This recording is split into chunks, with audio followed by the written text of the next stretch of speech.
I never thought I'd be the guy sitting here, typing out a story like this about my own life, but here I am. My name's Jake, and I was married to Lisa for just over a year. We met in college, hit it off instantly, and everyone always said we were perfect together. We had plans, big plans. A house, a dog, kids someday. I trusted her completely. Or at least I thought I did. Things started to feel weird a few weeks before the wedding. Lisa began acting differently, more distant, colder even. She'd cancel plans last minute, say she was busy at work, or tired. I brushed it off at first. Busy with wedding planning, I thought maybe she was just stressed out. But her phone started to get more secretive. Her social media activity got a little too private, and she'd hide her texts when I walked into the room. I'd catch her quickly closing her laptop or swiping her phone away. Classic guilty behavior, but I didn't want to believe it. Then came the small signs that something was seriously off. Her perfume changed, more musky, more daring than usual, not her typical scent. Her clothes started to look tighter, more revealing. She'd flirt a little more with her coworkers, I guess trying to make me jealous. I don't know, but it was obvious she was trying to push me away. I felt it, I saw the signs, but still I clung to the hope that she was just overwhelmed or stressed. Maybe she was pulling away because of wedding nerves, right? Wrong. One night I decided to go through her phone. I know that's invasive, but I was desperate. I had to know what was going on. I wasn't prepared for what I found. There were dozens of messages, flirty, intimate, downright dirty, between her and Mark, best friend for years. Mark, my best friend. They'd been texting for months, I guess, but it was the last few weeks that made my stomach drop. He was telling her how sexy she looked, how much he wanted her, and she was replying with things I won't repeat here. The worst part, she was planning to run away with him. I found plans, secret messages about meeting up, even a getaway date set for the week after her birthday. She was going to leave me just like that, and I was supposed to be none the wiser. All the while, she was pretending to be the perfect fiancé, baking cookies, pretending to love me, putting on this act. I felt like I'd been punched in the gut, like the ground beneath me had just crumbled. My best friend, my wife, all of it gone in one terrible gut-wrenching sweep. I didn't sleep that night. I sat there, staring at the screen, feeling hollow. How could she do this? How could she betray me like that, after everything we'd been through? I kept asking myself if I missed the signs, if I was too blind to see it, or if she was just that good at hiding it. But I knew the truth now. She was planning to leave me, and it was all a lie. Her sweet, bitchy face, her fake smiles, the way she'd cry if I questioned her innocence. It was all manipulation. The next day, I decided I had to confront her. I couldn't keep pretending I didn't know. I wanted to hear her deny it, to see her lie her way out of it, but deep down I knew the truth was out in the open. I'd caught her red-handed, or more accurately, I'd caught her in the act of betraying me behind my back. That's when it all hit me hardest, how little I really knew her, and how much she'd been lying. I was furious, hurt, and completely disillusioned. But I also knew I had to be ready for whatever came next. I remember walking into the apartment that afternoon feeling like I was carrying a ton of bricks on my back. My hands were trembling, my mind racing through everything I'd discovered. When I saw Lisa sitting on the sofa, scrolling through her phone like nothing was wrong, I knew I couldn't hold it in anymore. I needed answers. No, I needed the truth. I stood in front of her, my voice shaking but steady enough to get the words out. Who the hell is Mark, Lisa? And what the hell is going on between you two? Her eyes flicked up, and for a split second, I saw that bitchy smirk she always wore when she was about to lie her ass off. "Oh, Jake," she said, rolling her eyes like I was some kind of awkward idiot. "Really? You're jealous over a few messages? You're overreacting. Mark's just a friend, I swear. We're just talking, nothing more." She leaned back, flipping her hair dismissively, but I knew better. I'd seen the messages. I pulled out my phone and slid it across the table. "Really? Because I've got proof, screenshots, chat logs, everything. And if you think I'm just going to stay quiet about this, then you're dead wrong." Her face flickered with annoyance, then defensiveness. "You're reading too much into it, Jake. God, you're always so paranoid. Mark, been a friend forever. It's nothing. We're not doing anything wrong." Wrong, she made it sound like I was paranoid for a simple text, but I'd seen enough to know this was more than just innocent chatting. They were planning to run away, and she was lying her way around it. The way she looked at me, so bitchy, so dismissive, made my blood boil. Lisa, I saw the messages. You're planning to leave me. With Mark, I said, voice cracking with raw emotion. You're going to abandon everything we built just a few weeks before our wedding. How could you be so selfish? How long have you been doing this? She scoffed, crossing her arms. Oh, please, Jake, you're overthinking. You're just jealous because Mark's a better man than you could ever be. I don't know what kind of crazy story you're trying to spin, but I'm not leaving you for anyone. Not for Mark, not for anyone. You're just paranoid like always. I clenched my fists. Don't lie to me, Lisa. I saw the texts. I know everything. You're a liar, a cheat, and honestly, I don't even recognize the woman I married anymore. You're not the person I thought I knew. Her eyes narrowed, her voice dripping with venom. You don't get to call me names, Jake. I'm tired of your accusations. You're just insecure. Mark is just a friend, and I'm not running away with him. I don't know what you want from me, but I'm done with this conversation. I was stunned. I'd expected denial, maybe tears, maybe even some fake remorse. But her attitude, that bitchy arrogance, it made my stomach turn. I'd never felt so betrayed in my life. I wanted to scream, to shout, to tear her apart, but I also knew I had to keep my cool. I was furious, hurt, and spiraling. After she stormed off into the bedroom, I sat down on the couch, feeling numb. My mind kept replaying everything, the secret messages, her dismissive tone, her lying face. I was angry at her, yes, but mostly I felt stupid. How could I have been so blind? How did I not see this coming? I'd spent so long trusting her, believing she was my forever, and now I realized I'd been played. The worst part, I still loved her. Or maybe I just didn't want to admit I'd lost everything. I'd built a future with her, and now it felt like it was crumbling before my eyes.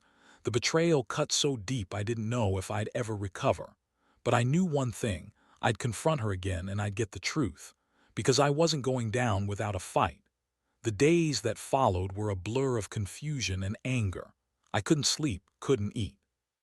Every time I closed my eyes, I saw her smirk, heard her dismissive tone, and remembered the texts.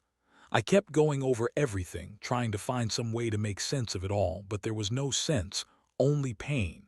I felt betrayed. On every level, like my world had been shattered into 1,000 pieces. Eventually, I knew I had to get some clarity. I decided I'd confront her again, face her head on. I needed to understand why she'd done this, what her plans truly were. I wasn't going to let her keep lying to me. So that evening, I waited in the living room, heart pounding, knowing she'd come out. When she finally appeared, her attitude was worse than before, more bitchy, more dismissive. She looked at me with that sneering expression as if I was some inconvenience. I took a deep breath and started talking, trying to keep my voice steady. Lisa, I need to know what's really going on. Are you planning to leave me? Is Mark part of this? She rolled her eyes and crossed her arms like I was wasting her time. God, Jake, you're so obsessed. No, I'm not leaving you. You're just insecure. Mark's just a friend, I told you. You're reading too much into it. You always overthink everything. Maybe if you weren't so paranoid, we wouldn't be having this stupid conversation. I looked her straight in the eyes. Don't lie, I saw. The messages, Lisa. You're planning to run away with him. You're hiding something, and I deserve to know the truth. Her face twisted into a mix of anger and contempt. You're crazy. I don't know what's wrong with you, honestly. I don't know why you're making such a big deal out of this. Mark's just someone I've known for years. You're just jealous because I won't stand for your bullshit anymore. Her words cut me deeper than I thought possible. She was trying to dismiss everything, call me insecure, act like I was the problem. But the truth was right in front of me. She was lying, and her lies were so obvious I was starting to feel like an idiot for trusting her in the first place. I clenched my fists and took a step closer. You're lying. I don't believe you anymore. You're planning to leave me, don't deny it. I know about the getaway, the plans. How long have you been sneaking around? How long have you been pretending to love me? She scoffed, her voice rising. You don't know anything, Jake. Maybe you're the one who's been lying all along, projecting your insecurities. I don't have to sit here and listen to your accusations. I'm done with this conversation. Then she turned her back and started walking away, acting like I was the problem. That moment, I felt something snap inside me. I was furious, but also disappointed beyond words. How did she think she could just brush this off, act like everything was fine? How could she lie so effortlessly? I realized I'd been living a lie, believing she was someone I could trust. I called after her, voice cracking. If you're planning to leave, then just do it. But don't expect me to sit here and pretend I don't know the truth anymore. She paused for a second, then turned around with that bitchy smile. Fine, Jake. If that's how you want it, I'll leave.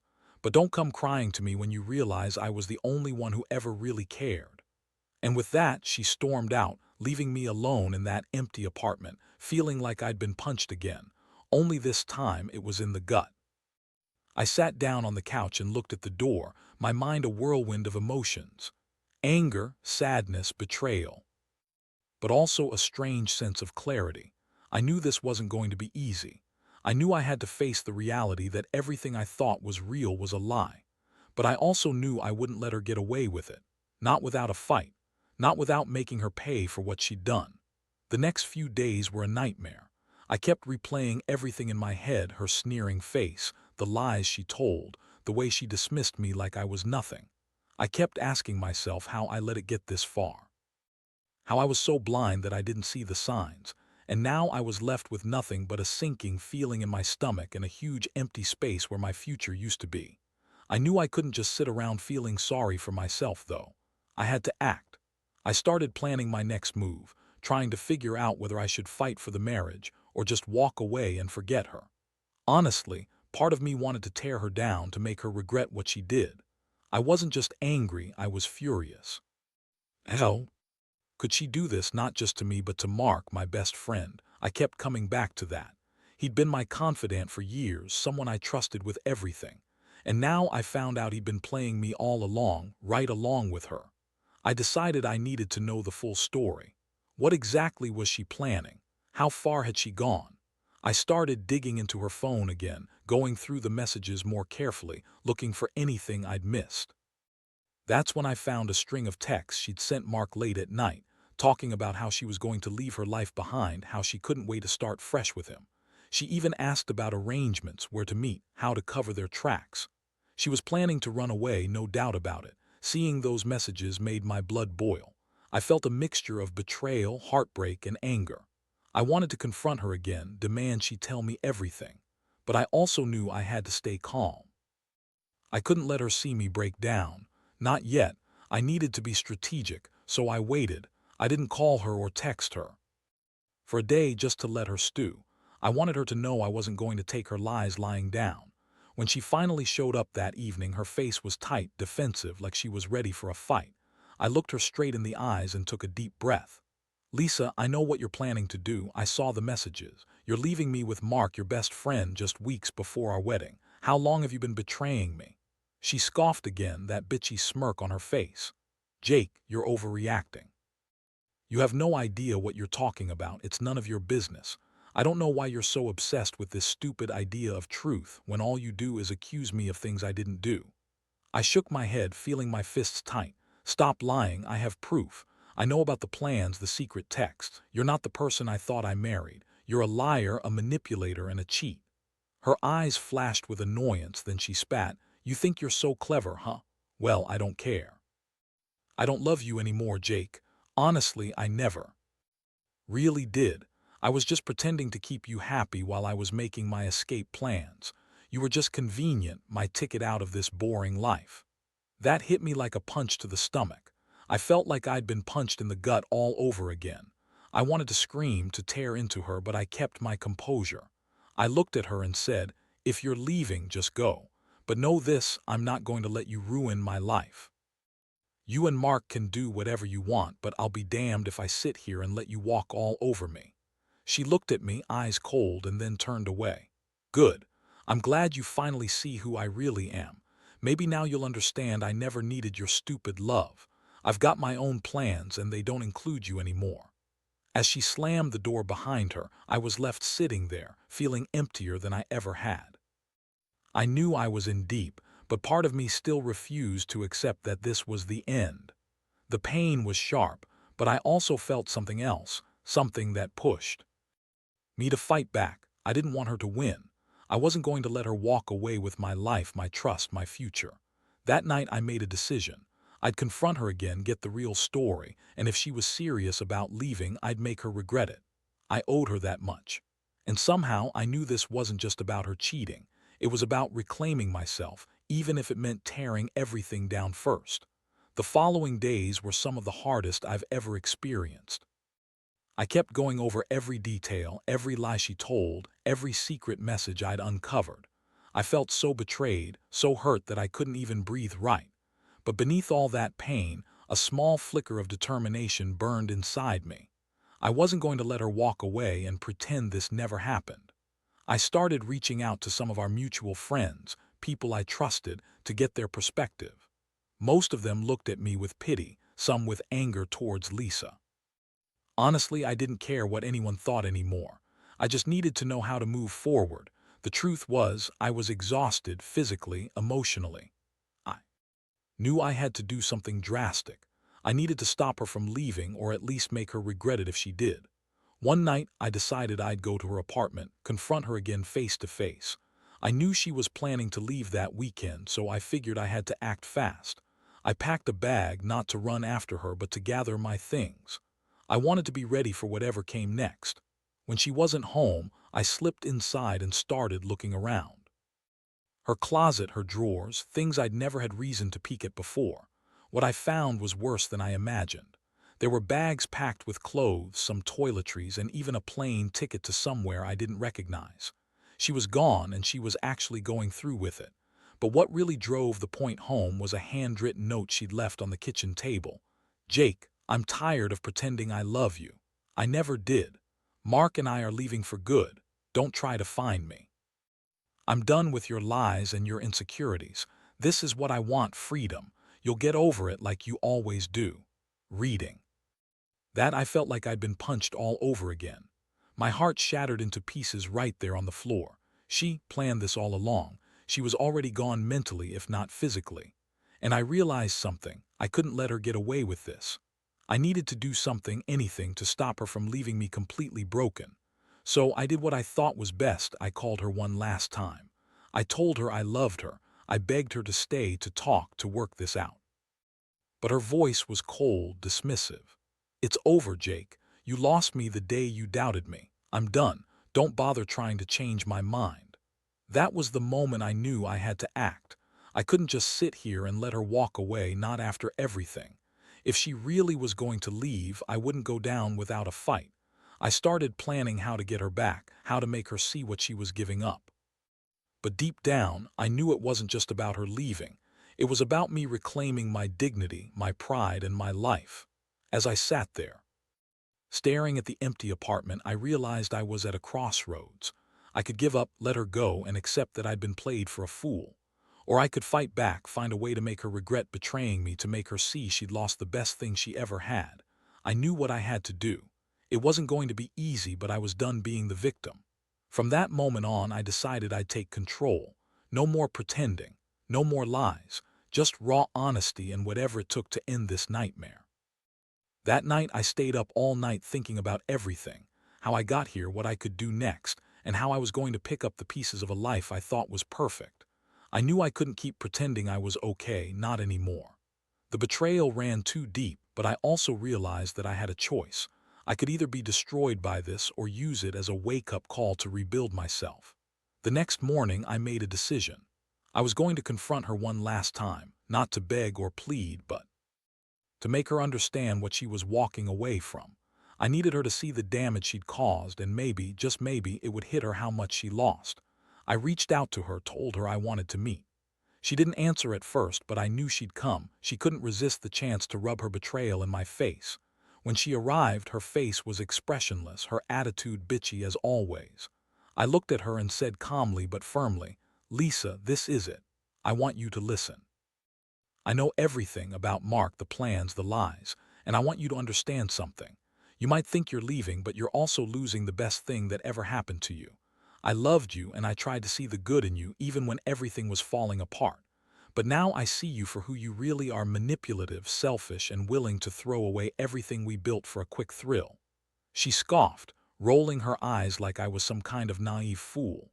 "Oh, Jake, you're so dramatic." I'm tired of your pity party. I don't care what you think anymore.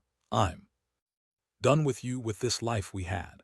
Mark and I are starting fresh, and frankly, I don't give a damn what you say or do.